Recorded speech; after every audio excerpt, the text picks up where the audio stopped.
अस्सलाम वालेकुम नाजरीन, आप देख रहे हैं प्रोग्राम रियासत और अवाम और मैं हूं मारिया जदू। नाजरीन, पंजाब और केपीके में इलेक्शन इंतवा के केस में मजीद 2 जजेस ने बैक ऑफ कर लिया है और उन्होंने केस सुनने से माजरत कर ली है, जिसमें जस्टिस जमाल मंदोखेल साहब और जस्टिस अमीरुद्दीन साहब हैं, जिन्होंने ये कहा है कि हम ये केस सुनने से माजरत करते हैं। जबकि इस हवाले से जस्टिस जमाल मंदोखेल साहब ने इख्तलाफी नोट भी लिखा और वो ये कह रहे हैं कि फैसला तहरीर करते वक्त उनसे मुशावरत नहीं की गई है और उन्होंने ये भी कहा कि अल्लाह हमारे इदारे पर रहम करे, मैं और मेरे तमाम साथी जजेस आइन के पाबंद हैं। तो इस केस के बारे में कहा जा रहा है कि इसमें बार बार जो जजेस बैक ऑफ करते जा रहे हैं, तब उसके बाद सिचुएशन कहाँ को जाएगी, एक बहुत बड़ा नया सवाल है। लेकिन उसके साथ साथ जब जुमे की ब्रेक के बाद इस केस की समाअत शुरू हुई तो चीफ जस्टिस साहब ने यह कहा है कि हुकूमत और अपोजिशन में मुज़ाकरात हों तो कुछ दिन जो है वो वक्फा लिया जा सकता है। उन्होंने ये भी कहा है कि अदालत के सामने 8 अक्टूबर की जो है वो तारीख है। अदालत मुश्किलात पैदा करने के लिए नहीं बैठी है, अदालत को ठोस वजह बताए या फिर डायलॉग जो है वो किए जाए। अभी डायलॉग हुकूमत और ऑपोजिशन के दरमियान क्या हो पाएंगे या नहीं, क्योंकि इमरान खान साहब ने तो ये कहा है कि फैसला आइन के मुताबिक होना चाहिए, लेकिन वो डायलॉग के लिए तैयार है, मुज़ाकरात के लिए तैयार है। लेकिन वहीं पर अगर हुकूमत की बात की जाए तो हुकूमत के जो तमाम जो लोग हैं वो ये कह रहे हैं कि हमें फुल बेंच कोर्ट चाहिए और उसके साथ साथ वो तराजू के दोनों पलड़े बराबर करने की भी बात कर रहे हैं, क्योंकि वज़ीर इत्तलात मरियम औरंगज़ेब साहबा ने ये फरमाया, वो ये कह रही हैं कि इंतखाबात का जो ये जो केस चल रहा है अल्तवा का, इसमें जजेस आपस में एक दूसरे के साथ नहीं है, ये बेंच एक मुतनाज़ बेंच बन चुका है। मरियम नवाज शरीफ साहबा ये कहती है कि जिस पर अपने जजेस एतमाद ना करें उसके फैसले की कोई हैसियत नहीं है। तो इस वक्त हुकूमत क्या चाहती है, मैं जरा आपको शॉर्ट भी सुनवाना चाहूंगी जहां पर हुकूमती रहनुमा प्रेस टॉक कर रहे हैं और वो केस के हवाले से क्या फरमा रहे, जरा आप ये सुन लीजिए। इन मौजूदा हालात में इस केस की समाअत 3 रुकनी बेंच अगर करेगा तो क्या उससे पॉलिटिकल स्टेबिलिटी के हवाले से वो जो फैसले हैं उनको पॉलिटिकली या उनका जो असल मानों में जो तलाक है वो क्वेश्चन ना हो जाए। मैंने आज तक ये बात नहीं सुनी कि सुप्रीम कोर्ट के बेंच के फैसले को सर्कुलर के जरिए से जो है वो इनफेक्टिव कर दिया जाए, ये भी आज हुआ है। बजाय इसके कि फुल कोर्ट होता, ये श्रिंक होता आज 3 रह गए हैं। अगर इत्तेमाद बहाल करना है और अपने सफों में इत्तेहाद बहाल करना है तो फुल कोर्ट हो, ताकि इस इमारत में बैठे हुए मुअज़्ज़ज़ लोगों के ऊपर जो है वो लोगों का इत्तेमाद जो है उसको नुकसान न पहुंचे।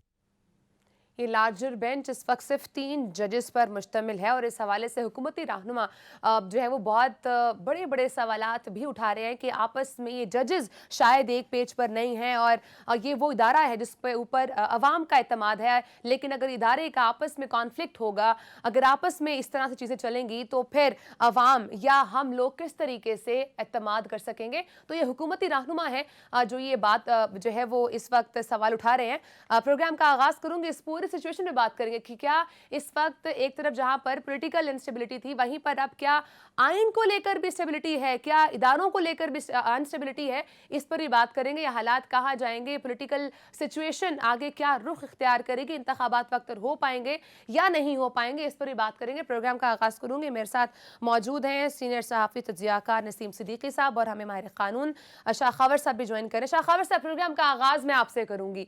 सर, कहिएगा इस वक्त जो ओवरऑल सिचुएशन चल रही है, कह रहे हैं इतनी दफा तो किसी का दिल नहीं टूटता जितनी दफा ये बेंच जो है वो टूट चुका है, इस पे अब आगे क्या सिचुएशन होने जा रही है, क्योंकि बार बार ये सवाल भी उठ रहा है और जजेस खुद ये बार बार खिलाफी नोट में बात कर रहे हैं कि हमसे मुशावरत जो है वो नहीं की जा रही है।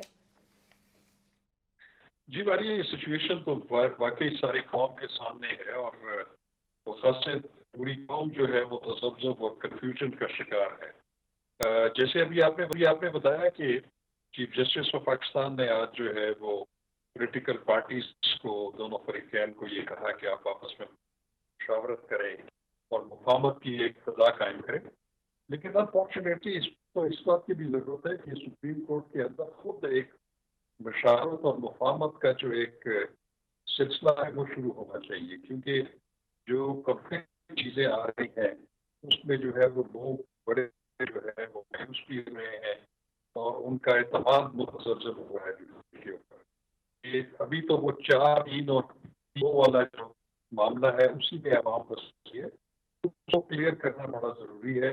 उसी के नतीजे में और पहले जस्टिस काजी फायजा साहब की भी एक जजमेंट आ गई, उन्होंने भी ये कह दिया कि ये जो ओरिजिनल जुरिस्डिक्शन है अंडर आर्टिकल 184(p), उस जितनी समातें हैं वो रोक दी जाए उस वक्त तक, जब तक कि सुप्रीम कोर्ट के रूल्स जो है उस मुनासिब जो है वो तरमीम न हो जाए, और ऐसे केसेस की फिक्सेशन और बेंचेस का इंतखाब और जजेस के इंतखाब के बारे में जब तक रूल्स न बने उस पर इसकी समात रोक देती है। आज उससे जो है काउंटर में एक सर्कुलर जारी हो गया जनाब चीफ जस्टिस साहब के हुक्म से रजिस्ट्रार ने होगा कि वो जो काजी फायजा साहब की जो जजमेंट है उसका इतलाक बाकी केस में नहीं है, वो इंतखाबात की जो बेंच अभी तीन बन गया है उस पर बाइंडिंग नहीं है। तो ये तमाम चीजें जिसका हल होना जरूरी है। मैं तो ये कहता हूँ बल्कि बहुत सारे जो हमारे जो इंडिपेंडेंट सोच रखने वाले वकला हैं वो ये समझते हैं, जो परेशान है जो ख्याल से, हमारा ख्याल ये है कि ये पहले चीफ जस्टिस को फुल कोर्ट इजलास को लाना चाहिए, एक रस्मी इजलास जिसमें तमाम चीजें खुद उस पर तय करें। अगर उस पर तय ना हो तो फिर ये तमाम जो मामला जो इस वक्त सामने हैं और इलेक्शन के दबाव का भी इशू है, क्या वो 4-3 की जजमेंट है या 2 की है, इसका कंफ्यूजन करना जरूरी है। उसकी मुनासिब है कि कोर्ट तश्कील दे दी जाए, उस पर मुश्तमिल एक बेंच बनाया जाए। ये भी ये पाकिस्तान है। तो ठीक ये है, तमाम कंफ्यूजन जो है वो दूर होना बड़ा जरूरी है। ये कन्फ्यूजन दूर होना बहुत ज़रूरी है, जो कि इसी हवाले से वज़ीर क़ानून भी ये कह रहे हैं कि एक बहुत बड़ा आइनी मसला जो है वो बन चुका है। नसीम सिद्दीकी साहब, आपकी तरफ आऊँगी। हुकूमती रहनुमा ये कह रहे हैं कि ये बेंच जो बार बार टूट रहा है उससे ज़ाहिर ही हो रहा है कि जजेस के आपस के दरमियान भी एतमाद का फुकदान है। नहीं मारिया, बहुत शुक्रिया।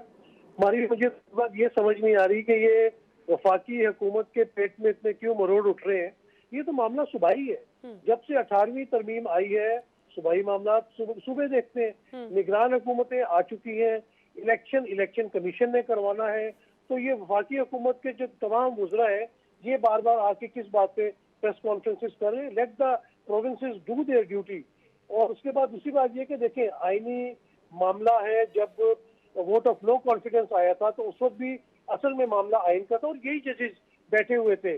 जो 3 जजेस हैं इन्होंने पीटीआई के खिलाफ फैसला दिया। तो इंस्टीट्यूशंस को आप जब डिवाइड करना शुरू कर देंगे, उनके ऊपर उंगलियां उठानी शुरू कर देंगे, तो इस तरह तो मामला मुल्क के नहीं चलते हैं। आप देखें कि जिस तरह आप वफाकी काबीना बनाते हैं, बिल्कुल वजीर आजम की डिस्क्रिप्शन होती है, किसी को भी वजीर बना ले। अभी पिछले दिनों आपने सुना होगा जब शहबाज शरीफ साहब तकरीर कर रहे थे और कह रहे थे कि जिस तरह काबीना फैसले करती है इसी तरह जजेस को भी है, तो उनका इशारा सुप्रीम कोर्ट की तरफ था। तो मैं ये पूछता हूँ कि क्या अगर कभी 2 वजीर इख्तलाफी नोट दे दें किसी फैसले पे या किसी फैसले में शामिल नहीं हो, तो क्या उनकी वजारत कायम रहेगी? वज़ीर आज़म 2 मिनट में उनको कान से पकड़ के वफाकी काबीना से बाहर निकाल देंगे। लेकिन जबकि बट यहाँ पर तो मामलात कुछ और है ना नसीम सिद्दीकी साहब। यहाँ पर मामलात आइन को लेकर है, यहाँ पर मामलात इंतखाबात को लेकर है, यहाँ पर कौम सुप्रीम कोर्ट की तरफ देख रही है। अगर चीफ जस्टिस साहब को ये स्टेटमेंट देने की जरूरत पड़े कि जजेस के आपस में ताल्लुकात अच्छे हैं, तो फिर ये सवाल तो उठेगा। देखिए, इख्तलाफात तो हमारी हर जगह होती है। हम भी जहाँ पे काम करते हैं हमारे इख्तलाफात होते हैं, हमारे घरों में इख्तलाफात होते हैं। लेकिन ये तो नहीं होता कि हम अपने माँ बाप को, बहन भाई को छोड़ देते हैं या चौराहे में आके इन मामला को हल करते हैं। इख्तलाफात होते हैं, इख्तलाफी नोट लिखे जाते हैं, लेकिन फैसले तो इसी तरह होते हैं। और बात यह है कि जो जिस मुल्क में इतनी मुश्किल से आइन बना था, उस आइन से अगर आप डेविएट करना शुरू कर देंगे तो फिर जंगल का कानून हो जाएगा। आपको आइन बचाने के लिए निकलना, और आइन में कैटेगोरिकली क्लियरली लिखा हुआ है कि इलेक्शन 90 दिन में होंगे। निगरान गवर्नमेंट का काम सिर्फ आके इलेक्शन करवाना है। तो जब एक इतनी बात क्लियर है और उसके ऊपर आप अमल नहीं कर रहे, तो अभी तो जजेस ने फैसला करना है, अभी उन्होंने बहस करनी है। वो तमाम मौका देते हैं, जिस तरह वोट ऑफ नो कॉन्फिडेंस में उन्होंने तमाम मौका दिया था, लेकिन आखिर में फैसला ये हुआ कि 14 दिन के अंदर वोटिंग होनी चाहिए। गो कि 14 दिन गुजर चुके थे, लेकिन उन्होंने कहा कि आप पिछली तारीख में जाके जो स्टैंडिंग पोजीशन थी 30 अप्रैल को 2022 की, उसमें जाके आप इस पे काउंटिंग कराएं। और इमरान खान साहब को, पीटीआई को काउंटिंग करवानी पड़ी, इसीलिए अभी तो ठीक है, पॉइंट मामला ठीक है। हल तलब है, लेकिन अभी उससे अभी पहले फै- आपने अभी अभी इतनी बहुत जी अभी सोल्यूशन जो है वो निकालना है। मैं शाह खबर साहब आपकी तरफ आऊंगी, कहिएगा अब जो सुप्रीम कोर्ट ने बहरहाल फुल बेंच कोर्ट बनाने की दरख्वास्त जो है वो मुस्तरद तो की है हुकूमत की, लेकिन अब ये जो मामला है, क्या ये 3 जजेस मामले को आगे अगर लेकर जाते हैं तो क्या हुकूमती बेंचेस इनको मानेंगे, इस फैसले को नहीं मानते तो फिर हालात कहाँ जाते हैं, और क्या ये फिर से इस तमाम मामले के ऊपर नजरसानी हो सकती है कि ये जो है वो बेंच इसको इंक्रीज किया जा सके?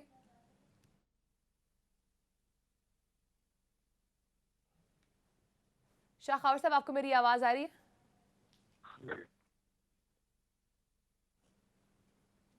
शाह खबर साहब को हम सुन नहीं पा रहे हैं, तो उनसे फिर रब्ता करने की कोशिश करते हैं। नसीम सिद्दीकी साहब, मीनवाइल मैं आपकी तरफ ही आती हूँ।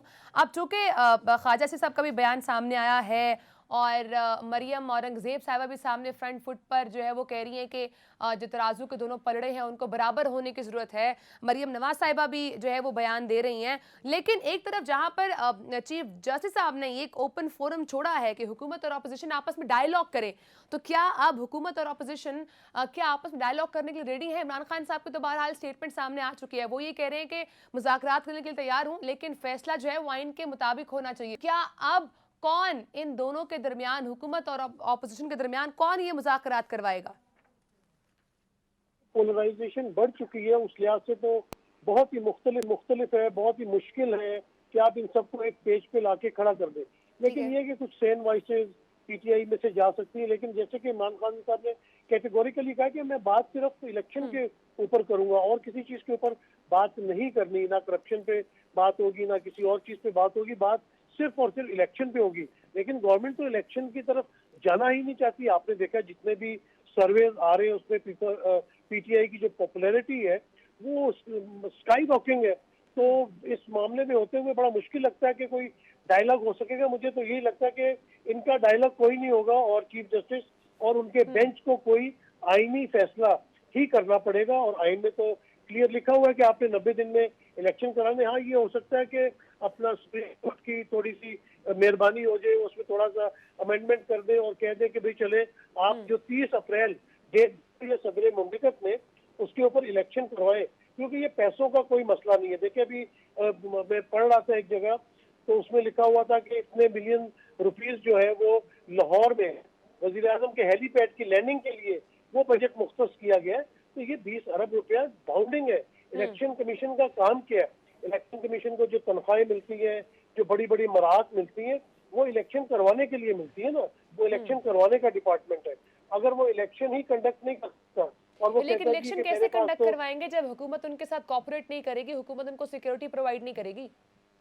तो देखिए हमारी हुकूमत को तो कॉपरेट करना पड़ेगा। ये तो नहीं हो सकता कि कोई गवर्नमेंट आए और वो सारी उम्र के लिए तो नहीं आ जाती, वो इलेक्शन ही ना करवाए, इन्हीं हेले बहानों से 2 साल इलेक्शन वो डिले कर दे। तो इस तरह तो काम नहीं चलता बिल्कुल भी। तो ठीक है, लाजमी बात है कि लेकिन हुकूमत हुकूमत को के पास कॉपरेट भी एक करना पड़ेगा। लॉजिक है, वो ये कहते हैं कि लॉ एंड ऑर्डर की सिचुएशन उस लिहाज से नहीं है कि हम जो है वो आगे इस वक्त इंतखाबात के लिए प्रोसीड करें। सुहैर में आपके पास आती हूँ पॉलिटिकल सिचुएशन को लेकर, लेकिन शाह खबर साहब ने फिर से ज्वाइन किया। सर कहिएगा, ये 9 रुकनी बेंच 3 रुकनी बेंच तक पहुँच चुका है। चीफ जस्टिस साहब तो ये कह रहे हैं कोई ज़ाब्ता और कानून फुल कोर्ट बनाने की इजाज़त नहीं देता है। तो अब अगर यही बेंच जो इस वक्त मौजूदा है यही फैसला करता है, तो क्या हुकूमती रहनुमा इस फैसले को माने? क्योंकि जो हुकूमती रहनुमाओं की तरफ से स्टेटमेंट सामने आ रही है वो तो ये कह रहे हैं कि अगर ये बेंच फैसला देता है तो फिर तो हम इसमें इत्मीनान ही नहीं कर सकते। ये यही बात है, देखिए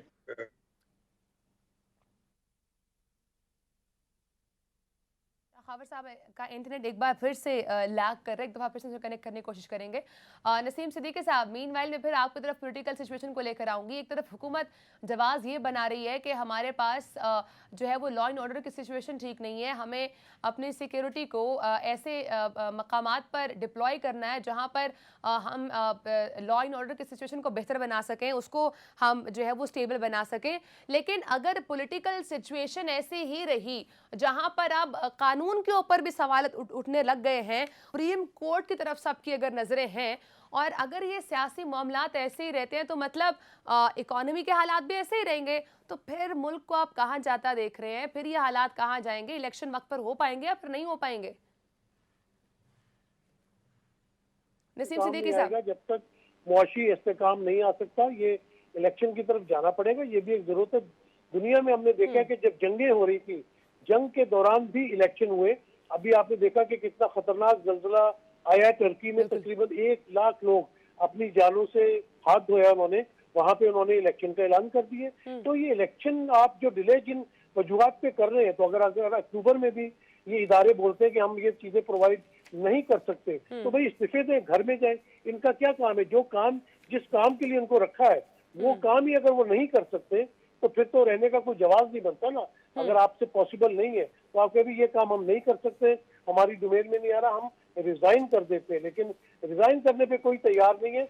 लेकिन ये कि अपनी मराहत लेंगे, अपनी तनख्वाहें लेंगे, तमाम मामला चलते रहेंगे और इलेक्शन नहीं करवाने। तो सुप्रीम कोर्ट वाहिद इदारा है जिसको हमने बचाना भी है, क्योंकि जब तक सुप्रीम कोर्ट है, आपने देखा कि उसने बड़े मुश्किल फैसले किए। इतना आसान नहीं होता इनके लिए कि वो फैसले इस किस्म के करें। बड़ी तनकीद आती है उनको, बहुत तनकीद का सामना करना पड़ता है, लेकिन उसके बावजूद आपने देखा कि जजेस ने बहुत अच्छे फैसले दिए और देते हैं और उनकी जिम्मेदारी है। और ये जो जिस तरह फुल कोर्ट की बात हो रही है, it's totally prerogative of chief justice, और ये केस के अंदर साबित भी हो चुका है। 5 रुकनी जो बेंच था उसने फैसला किया था कि सुप्रीम कोर्ट में चीफ जस्टिस का जो है प्रेरोगेटिव होता है, और हर जगह चीफ का ही होता है। हमारी आर्म फोर्सेज में देख लें कि कितना डिसिप्लिन है वहाँ पे, जो कहते हैं कि अगर जिस तरफ चीफ देखता है उसी तरफ तमाम लोग देखते हैं। तो ऐसे ही होना चाहिए। वजीर आजम मुल्क का सरबराह होता है, वो जिस तरह कहता है काबीना उनके साथ चलती है। तो इसी तरह सुप्रीम कोर्ट में भी जो जजेस बैठे हुए हैं, बड़े मायानाज जजेस हैं, एक्सपीरियंस लोग होते हैं, और उनको चाहिए कि वो कौम के साथ चलें। जब इतना मुश्किल मरला है पाकिस्तान के ऊपर इतना बड़ी आईनी जिम्मेदारी है, मेरे ख्याल से उस जजेस को बेंच में से निकलना नहीं चाहिए। उनको चाहिए कि वो तमाम मामलात को देखें और अपनी अपनी राय दें। जब 9 रुकनी बेंच बनाया था तो इसका मतलब था कि उनका बड़ा अच्छा जेस्चर था चीफ जस्टिस साहब का। मतलब 15 जजेस में से अगर उन्होंने 9 का बेंच लेकिन बना दिया जो जजेस तो बैक उनको ऑफ हुए हैं वो चलना ये चाहिए कह था। रहे हैं, सिद्दीकी साहब वो ये कह रहे हैं कि हमसे मुशावरत ही नहीं की गई है, हमें कॉन्फिडेंस भी नहीं लिया गया। देखिए ये छोटी छोटी बातें हैं। मेरा मतलब है कि इतने बड़ा इदारा है, वहाँ पे इस तरह की छोटी छोटी नाराजगियां बिल्कुल भी नहीं होनी चाहिए कि हमारे पास जो है मुशावरत नहीं की। ये तो आप देखें कि आपको कौम के लिए सोचना है ना। ये आपको कौम के टैक्स में से पैसे दिए जाते हैं, कौम के टैक्स में से आपको मराहत दी जाती है। वहाँ पे आप इख्तलाफे राय तो जरूर रख सकते हैं, लेकिन ये तो नहीं कह सकते कि छोटी सी बात है तो आप नाराज हो गए बच्चों की तरह। आपने कहा कि मैं इसमें नहीं बैठ सकता या फैसला नहीं दे सकता। तो कम से कम इस तरह की चीजें नहीं होनी चाहिए और इनको अपनी आईनी और कानूनी जिम्मेदारियां जो है वो पूरी करनी चाहिए। ठीक है, शाह खावर साहब ने एक बार फिर से ज्वाइन किया, मैं उनसे पूछना। शाह खावर साहब, चीफ जस्टिस साहब ये कह रहे हैं कि कोई ज़ाब्ता और कानून फुल कोर्ट बेंच बनाने की इजाज़त नहीं देता है, लेकिन बार बार इस्तदा यही की जा रही है सुप्रीम कोर्ट से, चीफ जस्टिस साहब से, कि फुल कोर्ट बनाया जाए। हम उन्हीं की बात को सुनेंगे जब एक फुल कोर्ट एक मुल्क की सिचुएशन को लेकर फैसला देगा, क्योंकि इस वक्त जो सिचुएशन है वो इंतखाबात को लेकर है और उससे लिंक अगली हुकूमत भी है। तो अब अगर चीफ जस्टिस साहब ये कह रहे हैं कि इजाज़त नहीं देता, तो इस पर मैं आपसे भी जानना चाहूँगी कानून क्या कहता है, और उसके साथ साथ ये जो डिमांड थी हुकूमती रहनुमाओं की कि फुल कोर्ट बनाया जाए, इसको आप कितना दुरुस्त समझते हैं? देखिए बात यह है कि कोर्ट्स की जो बेंच की तश्कील है और वो फुल कोर्ट होना चाहिए, कितने बेंच में जजेस की तादाद होनी चाहिए, ये तो खैर इख्तियार जो है वो चीफ जस्टिस का ही होता है, चाहे वो हाई कोर्ट हो या सुप्रीम कोर्ट हो। लेकिन मैं तो ये नहीं समझता कि इसमें जो पॉलिटिकल लोग हैं वो क्या कहते हैं। मैं ये कहता हूँ कि वकला क्या कह रहे हैं, और वकला का जो सबसे बड़ा फोरम है इलेक्टेड, वो पाकिस्तान बार काउंसिल है। पाकिस्तान बार काउंसिल जो है वो बार बार ये मुतालबा कर रही है, आज भी उन्होंने ये इस्तदा की चीफ जस्टिस साहब से कि ये बड़े पेचीदा मामलात सामने आ गए हैं। सुप्रीम कोर्ट की अपनी जो इंटेग्रिटी है और उनकी इम्पार्शलिटी है वो भी जो है वो उस पे भी जो है वो उंगलियां उठ रही हैं। तो इसलिए मुनासिब ये है कि फुल कोर्ट तश्कील दे दें, उसमें ये तमाम जो मुतनाज़ा इशू हैं उनका हल निकाल लिया जाए। तो ठीक है, वो तो चीफ जस्टिस का प्रेरोगेटिव है, वो अगर नहीं बनाना चाहते, उनकी सवाबदीद है, वो बेशक भले ना बनाए। लेकिन मैं ये जाती तौर पे समझता हूँ कि ये तमाम जो पेचीदा मामलात हैं जिसपे सुप्रीम कोर्ट ऑफ पाकिस्तान की अपनी हैसियत जो है वो अंडरमाइन हो रही है। अगर वो इस चीज से दुरुस्त हो सकती है कि उस पर फुल कोर्ट बना दी जाए तो मेरा ख्याल है कोई हर्ज नहीं है, ताकि इदारे की जो इंटेग्रिटी, उसकी इम्पार्शलिटी और लोगों पे उसका जो एतमाद है वो कम अज कम बहाल रहेगा। फैसला जो मर्जी हो वो आइन और कानून के मुताबिक होगा। ठीक है शाह खबर साहब, एक तरफ जहां पर आप ये बात कर रहे हैं और आज खुद नोटिस इसीलिए लिया गया था क्योंकि ये हालात जो है वो संभल नहीं रहे थे, पॉलिटिकल अनसर्टेनिटी बहुत ज़्यादा हो चुकी थी जिसकी वजह से इकोनॉमिक सिचुएशन वर्स्ट होती जा रही थी और उसकी वजह से हमारी लॉ एंड ऑर्डर की सिचुएशन भी काफ़ी ज़्यादा ख़राब होती जा रही है। ये कहा जा रहा है कि इस वक्त जहाँ पर तमाम नज़रें इस तमाम मामले को लेकर सुप्रीम कोर्ट की तरफ थी, लेकिन वहीं पर यहाँ पर भी अब एक बहुत बड़ा आईनी मसला जो है वो खड़ा हो चुका है। तो अब ये तमाम मामला, तमाम हालात कहाँ जाते आप देख रहे हैं? क्या सुप्रीम कोर्ट यही डिसाइड कर रही है कि इंतखाबात अक्टूबर में ही हो, या सुप्रीम कोर्ट ही ट्राई करेगी कि इंतखाबात जो डेट डिसाइड की गई थी अप्रैल की तो उसी डेट के अंदर हो, या थोड़ा बहुत अगर डिले भी होता है तो एक वक्त डिसाइड करके अक्टूबर से पहले इंतखाबात जो है वो करवा लिए जाए? देखिए, सबसे आइडियल सिचुएशन तो ये है जिसको सुप्रीम कोर्ट ने भी आज निशानदेही की है कि ये जो पॉलिटिकल ग्रुप्स हैं आपस में राइवल है, ये अपनी आपस में एतमाद की फिजा कायम करें। लेकिन प्रॉब्लम ये है कि अब जैसे आपने कहा कि इमरान खान साहब ने कहा कि मैं इलेक्शन के मुतालिक तो बात कर सकता हूँ, इसके अलावा मैं किसी से कोई बात नहीं करना चाहता। इसी तरह परसों फ्लोर ऑफ द हाउस के ऊपर जो है वो वजीर आजम ने भी कह दिया कि मैं पीटीआई या उसकी लीडरशिप से जो है हम मुज़ाकरात करने के लिए तैयार नहीं है। तो ऐसी जब सूरत होगी, डेड लॉक होगा, तो वो तो फिर सुप्रीम कोर्ट ने ही फैसला करना है। लेकिन सुप्रीम कोर्ट का प्रॉब्लम ये है कि जो अभी 3 रुकनी बेंच है वो बिल्कुल बड़े इंटेग्रिटी वाले जजेस हैं, लेकिन उन पे जो है इन एंटिसिपेशन एतराज आ गया है हुकूमत और उनके इत्तेहादियों की तरफ से। तो जब वो जो भी डिसीजन देंगे तो उसको तो फिर वो नहीं मानेंगे, वो उससे फिर एनार्की सोसाइटी में जो है वो बढ़ेगी। तो इसलिए मुनासिब ये है कि इसको जो है इस कंट्रोवर्सी को हमेशा के लिए सेट एट नॉट किया जा सकता है कि इस पे एक ब्रॉडर जुडिशियल कंसेंसस सामने आए। वो तभी मुमकिन है कि इस पे फुल कोर्ट बेंच बन जाए, वो इसमें जो फैसला करेगा उस पे किसी को उंगली उठाने का मौका नहीं मिलेगा। तो आपकी राय भी कहती है कि फुल कोर्ट अगर बेंच बन जाएगा तो फिर कोई इसके ऊपर उंगली नहीं उठा सकेगा, जो भी फैसला होगा सबको फिर मानना पड़ेगा। नसीम सिद्दीकी साहब, ये तमाम मामला वहीं पर ले जाते जैसी बात शुरू हुई थी जब असेंबली डिसॉल्व करने की बात आई थी। अगर ये इंतखाबात अक्टूबर में ही होते हैं तो फिर तो असेंबली डिसॉल्व करने का जो ऑप्शन लिया था और क़बल अज़ वक्त इंतखाबात करवाना चाह रहे थे इमरान खान साहब, ये तो फिर लग रहा है कि सियासी ब्लंडर हो गया इमरान खान साहब से। नसीम सिद्दीकी साहब, मामला नहीं है। मामला जो है वो इस वक्त ये है कि क्या आईनी तौर पर 90 दिन के बाद आप आगे कैसे जा सकते हैं, क्योंकि सिर्फ इलेक्शन का मसला नहीं है। जब आप 90 दिन में इलेक्शन नहीं कराएंगे तो फिर निगरान गवर्नमेंट्स का जो है वो क्या उनकी कंडीशन होगी, वो किस तरह आगे प्रोसीड करेंगी। तो असल में इस वक्त जो सुप्रीम कोर्ट के पास मामला है, उन्होंने ये देखना है कि इसको किस तरह आगे बढ़ाया जाए और इस बात का किस तरह फैसला किया जाए। ये नहीं हो सकता कि किसी की ख्वाहिश पे, हुकूमत की ख्वाहिश पे वो कहे जी हम अभी इलेक्शन नहीं करा सकते, अक्टूबर में कराएंगे। इस तरह तो भले पीटीआई की गवर्नमेंट हो, कोई भी गवर्नमेंट हो, वो अपने इक़्तिदार को तूल दे सकती है।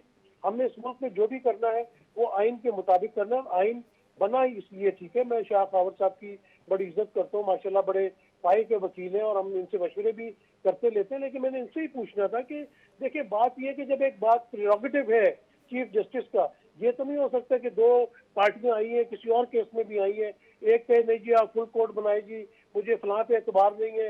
इस तरह तो जो देखे कि जिसके खिलाफ फैसला आता है, कोई कत्ल का मुजरिम है या कोई चोरी का है या करप्शन का है, वो तो कभी भी नहीं मानता। और अगर चीफ जस्टिस साहब लोगों के कहने के ऊपर बेंच बनाना शुरू कर दे तो फिर उनकी अपनी क्या हैसियत रह जाएगी। वो बड़े समझदार है, जो भी चीफ जस्टिस पाकिस्तान का बनता है माशाल्लाह बड़े पाए का वकील रह चुका होता है, उसने मुख्तलिफ अदालतों में जो है वो जज के फराइज अंजाम देने होते हैं। तो ये मेरे ख्याल से प्रेरोगेटिव जो है वो रहना चाहिए चीफ जस्टिस के पास। और फिर ये देखें कि 15 जजेस हैं, हमारे जो बड़े बड़े केसेस हैं वो फौरी तौर पर लगते हैं। हमारी आप कभी जाएं छोटे कोर्ट्स में, आप देखें कि बाहर प्रिजन वैन्स खड़ी होती हैं और उसके अंदर बेतहाशा जो है वो कैदी मौजूद होते हैं और उनका केस की सुनवाई नहीं हो रही होती क्योंकि बड़े लोगों के केस लग जाते हैं। तो इस तरह 15 जजेस हैं, अगर फुल कोर्ट बना देंगे तो बाकी केसेस का क्या बनेगा। बहुत सारे केस शाह खावर साहब को पता है कि पेंडिंग है, बहुत ही ज्यादा, हजारों की तादाद में। तो मेरे ख्याल से अगर 9 का बनाया था, जजेस को चाहिए था कि उसमें मौजूद रहते, और अगर वो नहीं अवेलेबल है या बैठना नहीं चाह रहे, ये बात मेरी समझ से तो बिल्कुल आ रही है कि इतना बड़ा केस है और आप सिद्दीकी साहब, यही तो सवाल उठ रहा है कि अगर 9 रुकनी बेंच में अगर 3 पीछे रह गए हैं, जजेस अगर बैक ऑफ कर रहे हैं, तो ये सुप्रीम कोर्ट के ऊपर एक बहुत बड़ा सवालिया निशान है। कोई सवालिया निशान नहीं कि आप ये बात देखें कि वहाँ पे कितना इंसाफ है कि अगर कोई नहीं बैठना चाह रहा, कोई नहीं करना चाह रहा, तो उसको इजाजत है उस बात की, और जो भी फैसले होते हैं वो आइन और कानून के मुताबिक होते हैं। हम इन 3 जजेस को भी डिग्रेड नहीं कर सकते, जो छोड़ गए जजेस उनको भी हम डिग्रेड नहीं कर सकते, उनकी काबिलियत है, लेकिन ठीक है, खिलाफ मैंने पहले भी कहा होता है और वो सामने आ रहा है, लेकिन ऐसे मौके पे नहीं आना चाहिए। अगर 9 जजेस आप ये सोचे कि बैठे होते तो हो सकता है 6-3 से फैसला आ जाता इलेक्शन के बारे में, तो ये चीजें सोचनी चाहिए ना। कि शाह खबर साहब से भी एक्सपर्ट राय। शाह खबर साहब, आप क्या समझते हैं, अब ये जो मामला सुप्रीम कोर्ट तक पहुंचा है, इसको अब सुप्रीम कोर्ट ही हल करेगी या ये सियासी जो फरीक है ये आपस में मिल बैठकर इसका सोल्यूशन निकाल लेंगे? मेरा ख्याल है मुझे ऐसी सूरत तो नजर नहीं आ रही कि सियासी इसका फरीक कैन उनमें इतनी ज्यादा इख्तलाफात और खलीज मौजूद है, उसका तो हमें कोई इम्कान नजर नहीं आ रहा। ये फैसला तो बहरहाल सुप्रीम कोर्ट ऑफ पाकिस्तान नहीं करना है, लेकिन सुप्रीम कोर्ट ऑफ पाकिस्तान के फैसले के बाद भी ये वन वे और दी अदर ये फैसला मुतनाज़ा ही रहेगा।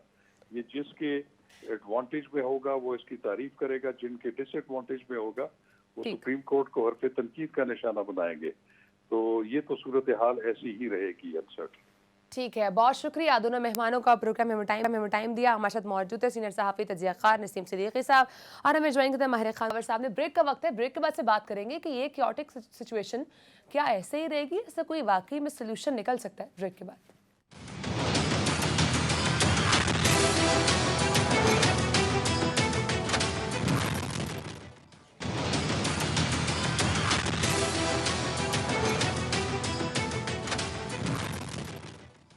वेलकम बैक नाजरीन।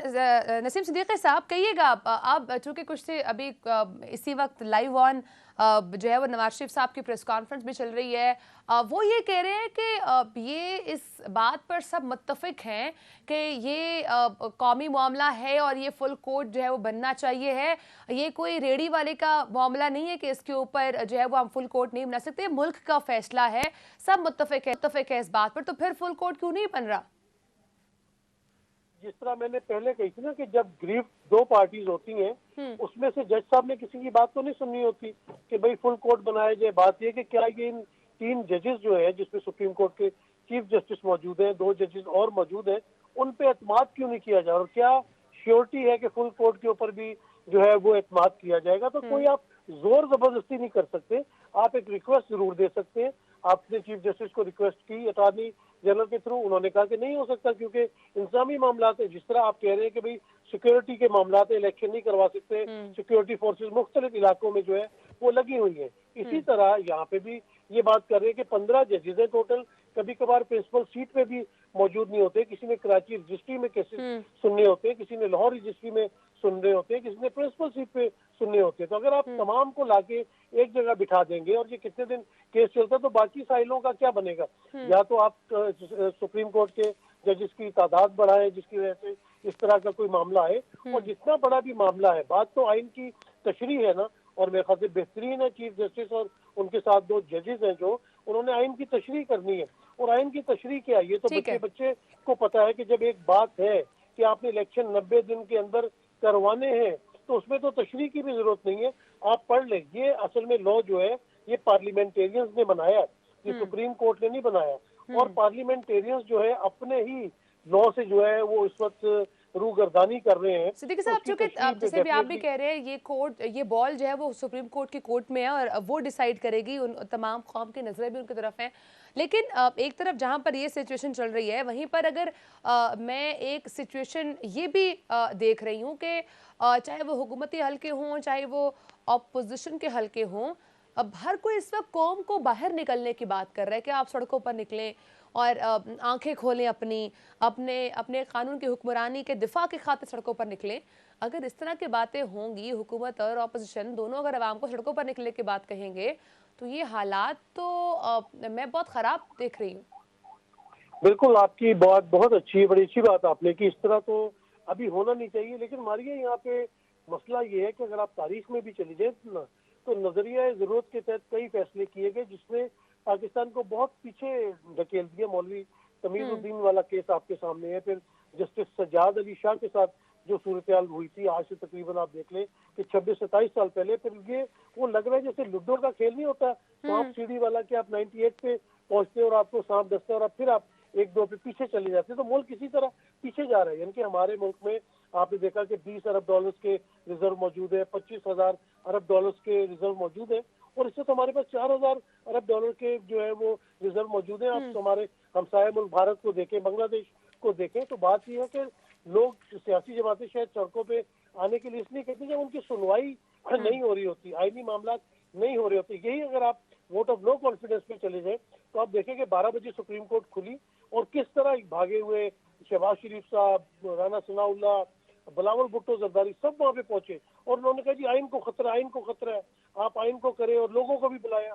वहाँ पे नून लीग के सपोर्टर्स भी आ गए, बेशुमार लोग आ गए। तो बात यह है कि फिर सियासी जो जमातें होती हैं वो अपने कार्ड्स खेलना चाहती हैं, लेकिन होना तो ये चाहिए कि मुल्क पाकिस्तान को सबसे मुकद्दम रखना चाहिए और आइन की पासदारी होनी चाहिए। और आइन की डिक्टेशन वाली बात आ जाती ना कि आप फुल कोर्ट बनाएं, आप ये कर लें। इमरान खान साहब ने तो कहा कि आप 5 जजेस का बेंच हो या फुल बेंच हो, हमें इस पर कोई एतराज नहीं है। हम चाहते हैं कि आइन की तशरीह हो और इलेक्शन 90 दिन के अंदर करवाए जाए, क्योंकि असल मसला इलेक्शन है। अगर गवर्नमेंट बेंच बनाने का कहती है तो गवर्नमेंट ये क्यों नहीं कहती है कि हम इलेक्शन कमीशन को पैसे दे देते हैं, सिक्योरिटी प्रोवाइड कर देते हैं, ये जो आइन के अंदर 90 दिन में इलेक्शन करवाने की ऑप्शन है हम उसको कंप्लीट करवाते हैं ना। बीच में सुप्रीम कोर्ट आएगा, वो तो ये चाहते हैं ना कि ये बात तो आपके दुरुस्त है सिद्दीकी साहब के इंतखाबात 90 रोज के अंदर होने चाहिए। सुप्रीम कोर्ट भी इसीलिए अब इसके ऊपर जो है वो बात भी कर रही है, सब बात कर रहे हैं इसके हवाले से कि 90 रोज के इंतखाबात होने चाहिए। लेकिन अगर ये आखिरी पत्ता था इमरान खान साहब के पास, आखिरी पत्ता फेंका था उन्होंने असेंबली डिसॉल्व करके इलेक्शन करवाने का, लेकिन अब भी अगर इलेक्शन नहीं हो पाते फिर इमरान खान साहब के पास क्या ऑप्शन बचता है पीछे? इमरान खान साहब डेफिनेटली फिर सड़कों पे आएंगे, सड़कों पे निकलेंगे, क्योंकि वजह यह है कि election is the option, election आपको करवाने हैं। दूसरी बात मारिए जो सबसे इम्पोर्टेंट बात है वो ये है कि अगर आप आइन से रूगर्दानी कर देंगे फिर तो ये प्रैक्टिस बन जाएगी, फिर आप प्रेसिडेंट बना लेंगे और इलेक्शन 8 अक्टूबर को कहेंगे कि वो इससे तो हालात और भी ज्यादा खराब होंगे और हमारे पास पैसे नहीं है, लिहाजा हम जनवरी 2024 में करवाएंगे। तो ये इख्तियार किसी एक बंदे के पास नहीं है, ये तमाम इख्तियार आइन में मौजूद है और आपको बाई बुक चलना पड़ता है। अगर बाई बुक आप नहीं चलेंगे तो फिर इस मुल्क का खुदा न खास्ता बेड़ा गर्क हो जाएगा। आप देख लेना कि किस तरह लोग जो है, ये जो पार्लियामेंटेरियंस है, ये जो हुकूमत है, इनकी जिम्मेदारी क्या है? लोगों को रोजगार प्रोवाइड करना, लोगों को छत प्रोवाइड करना। आप देखें जिस तरह आजकल गुर्बत है, लोग सड़कों पे पैसे मांग रहे हैं, अच्छी अच्छी फैमिलीज अपनी बच्चियों को लेके सड़क के ऊपर भीख मांगते फिर रहे, ये किसकी जिम्मेदारी है? क्या ये आइन में नहीं है? ये आइनी जिम्मेदारी नहीं है? हुकूमत इस तरफ तो ना कोई बात करती है, ना किसी प्रेस कॉन्फ्रेंस में ये बात करती है, और सिर्फ और जो इलेक्शन है उसको आगे बढ़ाने के लिए अगर इलेक्शन वक्त पे हो जाएगा, इलेक्टेड गवर्नमेंट आ जाएगी, आपको IMF से लोन मिल जाएगा, वर्ल्ड बैंक से लोन मिल जाएगा, कुछ मुआशी हालात बेहतर होना शुरू हो जाएंगे। इस तरह के मौकों के ऊपर जिस तरह आजकल चल रहा है, मैंने तो जिनसे मिलता हूँ हर फैमिली कहती है हमारे बच्चों का क्या बनेगा, नसीम साहब इनको कहीं बाहर भिजवा दें, स्टूडेंट वीजे पे भिजवा दें, ये तो मुल्क रहने के काबिल नहीं रह गया। इस तरह की सिद्दीकी साहब ब्रेक का टाइम है, ब्रेक के कंटिन्यू करेंगे, नाज़रीन हमारे साथ ही रहेगा।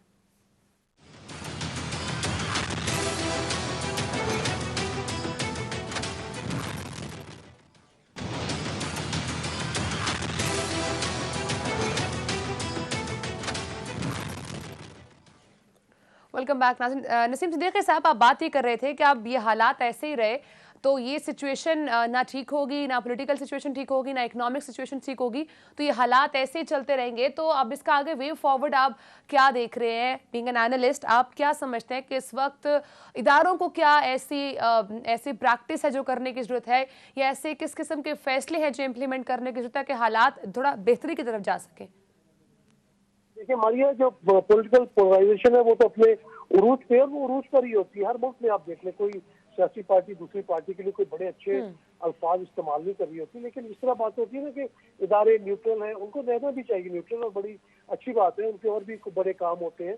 लेकिन बात यह कि जब रियासत की बात आ गई तो फिर जो रियासत के सतून हैं उन सबको मिलजुल के रियासत को बीच में से निकालना होता है। इस वक्त जो पाकिस्तान की पोजीशन है उसमें मेरे ख्याल से जो मुकन्ना है, अफवाज पाकिस्तान है, मीडिया है, अपने अदालत है, इन तमाम को मिलके कोई आइन और कानून के मुताबिक, किसी की मंशा के मुताबिक नहीं, आइन और कानून के मुताबिक हल निकालना चाहिए ताकि मुल्क आगे बढ़े। क्योंकि मुल्क है तो सियासत भी चलती रहेगी, सहाफत भी चलती रहेगी और इंशाल्लाह चलेगी। अल्लाह ताला नजर बद से बचाए पाकिस्तान को। बहुत पोटेंशियल है, हमारी अफवाज पाकिस्तान सरहदों की बेहतरीन हिफाजत करती है, अपने दुश्मन के हमेशा दांत खट्टे किए। अब की जरूरत यही बनती है कि तमाम लोग मिलजुल के बैठे और पाकिस्तान में जो सब टर्मोइल आए हुए उसका हल निकालें, और ये निकाल सकते हैं। ठीक है, हल निकालने की जरूरत है, लेकिन वो हल निकल नहीं रहा है। सिद्दीकी साहब हमारे साथ मौजूद है, नज़ीर लकारी साहब। सर बहुत शुक्रिया आपने प्रोग्राम को टाइम दिया। सीनियर सहाफ़ी तजज़ियाकार हमारे साथ नाज़रीन मौजूद हैं। सर कहिएगा, आज अभी आप प्रोग्राम में इसी हवाले से बात कर रहे थे कि अब तमाम नजरें सुप्रीम कोर्ट की तरफ हैं। एक तरफ हुकूमती हल्के ही कह रहे हैं कि फुल कोर्ट होना चाहिए, तब जो है वो बात को भी मानेंगे और फैसले को भी मानेंगे। अगर ये ऐसा फुल कोर्ट की तरफ से फैसला ना आया तो शायद हम इत्मीनान ना कर सके उस फैसले के ऊपर। तो अगर ये हालात इतने क्योटिक अगर आप देख रहे हैं तो फिर ये सिचुएशन कहाँ जाएगी? ये तो फिर सुप्रीम कोर्ट की तरफ से भी जो फैसला सामने आएगा उस पर भी हम कोई ये नहीं देख रहे कि हालात उसके बाद बेहतर होंगे और वक्त में इंतखाबात हो जाएंगे और सब खुशी हंसी रहना शुरू कर देंगे। पहली बात तो यह है कि सुप्रीम कोर्ट की तरफ नजरें जो हैं कौम की क्यों होगी? कौम जो है उसका मुंतखब इदारा तो पार्लियामेंट है और सब लोगों की नजरें पार्लियामेंट की तरफ होनी चाहिए, कौमी असम्बली और सेनेट की तरफ होनी चाहिए, असम्बलियों की तरफ, अवाम के मुंतखब ऐवानों की तरफ। और जो ये इदारा है काबिल एहतराम इदारा है, मुनसिफ इदारा है, जिसने इंसाफ देना है। और अगर ये इंसाफ लग रहा हो किसी को कि पार्शल हो रहा है या इसमें बायसनेस है, अगर ये लग रहा हो कि कोई किसी जानबदारी हो रही है और साफ लोग इसको महसूस कर रहे हैं और आबादी का एक बड़ा तबका महसूस कर रहा है, तो फिर किस तरफ को देखेगा? उसके पास देखने के लिए कौन सी जगह बाकी बचेगी? और अवाम की आरा का इजहार, अवाम की राय का इजहार, अवाम की मर्जी का इजहार जो है वो पार्लियामेंट में होता है। और हमारे लिए पार्लियामेंट सबसे ज्यादा सुपीरियर और तमाम इदारों की मदर जो है वो पार्लियामेंट है, जो आइन में तरमीम कर सकती है, जो कानून साजी करती है। अदालतें कानून नहीं बना सकती हैं, अदालतें आइन नहीं बना सकती हैं, अदालतें इंसाफ करती हैं कानून के मुताबिक, आइन की रूह के मुताबिक। और अगर आइन की रूह निकाल दी जाए और पता चले कि रूह कैसे निकाली गई है तो फिर क्या कर लिया जाएगा? यानी जिस तरह से ये कहा गया, ये कहाँ लिखा हुआ आइन में के अंदर कि आप 20 आदमियों की रुकनियत भी खत्म करते हैं, उनका वोट भी खत्म करते हैं? ये कहीं आइन में लिखा हुआ गया? यहाँ आइन बाकायदा इस तरह से नया आइन बनाया जाता है। अगर कोर्ट्स आइन बनाना शुरू कर दें तो फिर पार्लियामेंट को बंद कर दें या ताला लगा देते हैं और कहते हैं जनाब इस दुकान को बंद करें और लोग जाए अपने घरों को। फिर अनारकी आ जाए, फिर जो है कोई एक्स्ट्रा कॉन्स्टिट्यूशनल काम हो जाए, अगर आइन से मावरा कोई और कार्रवाई हो जाए तो फिर होता रहेगा, फिर लोग भुगतते रहेंगे। इस मुल्क के अवाम ने 70 साल तक यही तो भुगता है। ये कैसी बात हुई कि नजरिया जरूरत जस्टिस मुनीर, नजरिया जरूरत जो है वो जस्टिस मुनीर दोबारा, फिर उसके बाद जो है वो डोसो केस आता है, उसके बाद जो है वो असमान जिलानी केस आता है, उसके बाद बेगम नुसरत भुट्टो केस आता है, उसके बाद जो है वो और केस आता है। तो हर जगह पर जो है वो नजरिया जरूरत चलता रहेगा। तो मेरे ख्याल में नजरिया जरूरत इनफ इज इनफ। पाकिस्तान के अवाम को पार्लियामेंट की तरफ देखना चाहिए। ये जो हम कहते हैं मुसल्लह अफवाज हमारा बहुत ही मोहतरम इदारा है और इसका मतलब सिक्योरिटी करना है, लेकिन इदारा नहीं, ये है न तो ये सतून है, ये एक आपकी बात तो है। बिल्कुल दुरुस्त है, पार्लियामान की तरफ देखना चाहिए, लेकिन ये सियासतदान खुद में भी आपकी तो आवाज मुझे नहीं आ रही है। सर आपको मेरी आवाज आ रही है अभी? जी लगाई साहब, मैं आपसे ये कह रही हूँ, आपकी बात बिल्कुल दुरुस्त है कि पार्लियामान की तरफ देखना चाहिए, लेकिन इस वक्त हालात ऐसे नहीं है। सियासतदानों से चीजें डिसाइड नहीं हो रही हैं, आपस में मिल बैठकर बात नहीं कर रहे हैं, मुज़ाकरात नहीं हो रहे हैं। सुप्रीम कोर्ट ये कह रही है कि आप लोग मुज़ाकरात करें, हम आपको वक्त दे रहे हैं, लेकिन वो तो आप में साथ एक साथ बैठने के लिए तैयार नहीं है। तो फिर तो सुप्रीम कोर्ट की तरफ नजरें ऑटोमेटिकली जाएंगी। किसी ने तय कर रखा हो कि मैंने मुल्क में इस्तेहकाम नहीं आने देना, अगर किसी ने ये तय कर रखा हो कि मैंने मुल्क में यकीनी सूरत-ए-हाल नहीं पैदा होने देनी है, तो फिर आप उसका क्या कर लेंगे? मैं कौमी असम्बली से इस्तीफा दे रहा हूँ, मैं सूबाई असम्बलियाँ तोड़ रहा हूँ, मैं मुल्क में इस्तेहकाम नहीं लाने दे रहा हूँ, तो उसके साथ आप क्या करेंगे? उसके नखरे बर्दाश्त करेंगे? यानी ये किसने कहा है कि आप पार्लियामेंट में इतनी बड़ी 133 से ज्यादा 135 के करीब आपके पास अरकान हो या सारे अरकान आपके हों, तो आप वहां जाकर बैठे और अपना अपोजिशन में बैठे, आप हुकूमत आपने कर ली, अगर आप आईनी तरीके से हटाए गए हैं तो जाएं पार्लियामेंट में बैठे। नहीं, हम इस्तीफा दे रहे हैं, हम लानत भेजते हैं पार्लियामेंट को। ये जो लानत भेजने का अमल है, ऐसा नहीं चलेगा।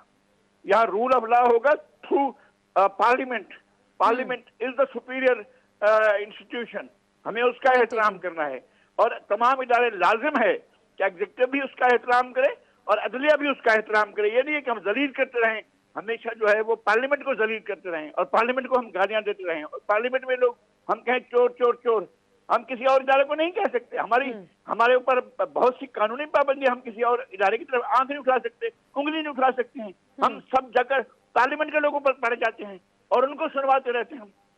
तो इसका मतलब तमाम कसूरवार इस सिचुएशन के सियासतदान खुद ही हैं। सर बहुत शुक्रिया, आपने प्रोग्राम को टाइम दिया। हमारे साथ नाज़रीन मौजूद है सीनियर सहाफ़ी तजज़ियाकार नज़ीर लगारी साहब, हमारे साथ मौजूद है सीनियर सहाफ़ी तजज़ियाकार नसीम सिद्दीकी साहब। नाज़रीन इनका इख्तिताम है और इस वक्त जो ओवरऑल एनालिसिस किया जाए सिचुएशन का, तो हालात तो बहुत ख़राब हैं और इस वक्त हर किसी की नज़रें सुप्रीम कोर्ट की तरफ तो है, लेकिन जैसे भी नकाई साहब कहते हैं कि ये तमाम मामलात पार्लियामान के अंदर हल होने चाहिए हैं, लेकिन अगर पार्लियामान की तरफ ये हालात हल नहीं होंगे तो ऑटोमेटिकली इदारों की तरफ ये मामलात जाएंगे और अगर इदारों की तरफ मामलात जाएंगे तो फिर सियासतदानों को जो भी फैसला वहां से आएगा उसको मानना पड़ेगा, या तो फिर मिल बैठ कर एक टेबल पे इन तमाम सिचुएशंस का सलूशन जो है वो ढूंढना होगा। अगर मुज़ाकरा के टेबल पे नहीं बैठेंगे तो ये जो हालात इस तरह से जो चल रहे हैं ये ऐसे ही चलते रहेंगे। नाज़रीन आपसे कल मुलाकात होगी, अपना ख्याल रखिएगा। अल्लाह हाफ़िज़।